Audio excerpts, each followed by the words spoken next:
Bagaimana caranya agar kita terhindar dari sifat iri dan dengki?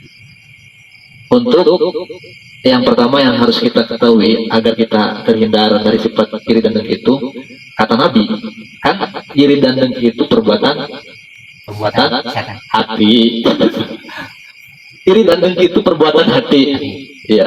Kata Nabi menyebutkan dalam hadisnya, ala inna fil jasadi mudghah. Sesungguhnya, kata Nabi, ketahuilah sesungguhnya dalam diri kita itu ada mudghah. Mudghah itu segumpal daging. Idza sholahat sholahal jasadu. Dan bila segumpal daging tadi itu baik, maka baiklah jasad kita. Wa idza fasadat fasadal jasadu kulluh. Dan bila mana segumpal daging tadi mudghah itu tidak baik, maka tidak baiklah seluruh jasad kita. Apa segumpal daging itu? Ala hiyal qalbu. Segumpal daging itu adalah hati. Karena iri dan dengki itu perbuatan hati, maka ketika hati kita baik, baiklah seluruh jasad anggota tubuh kita. Dan bila mana hati kita buruk, maka buruklah seluruh jasad dan diri kita. Pertama, cara kita menghindari iri dan dengki itu harus kita ketahui bahwa sifat iri dan dengki itu akan merusak semua kebaikan yang ada dalam pada diri kita. Iyakum wal hasada, fa innal hasada yakulu hasanati. Takutlah kamu akan perbuatan hasud iri dan dengki tadi. Karena sesungguhnya hasud itu bisa memakan kebaikan yang ada dalam diri kita. Yang pertama, ketika kita sudah tahu bahwa hasud itu akan menghabiskan kebaikan kita, otomatis kita akan menghindarinya. Pertama. Yang kedua, itu kita harus bersyukur apa yang telah Allah berikan kepada kita. Jika kita bersyukur, maka kita tidak akan iri dan dengki kepada seseorang yang lebih nikmatnya daripada kita.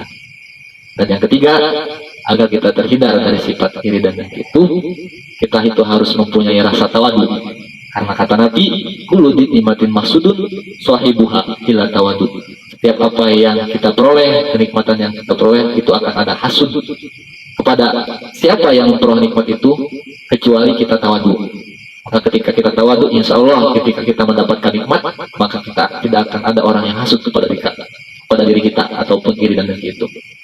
Yang keempat, agar kita terhindar dari sifat iri dan dengki itu, kita harus bisa memperbanyak zikir. Karena dalam Al-Quran, ala tatma'innul qulub bidzikrillahi tatma'innul qulub.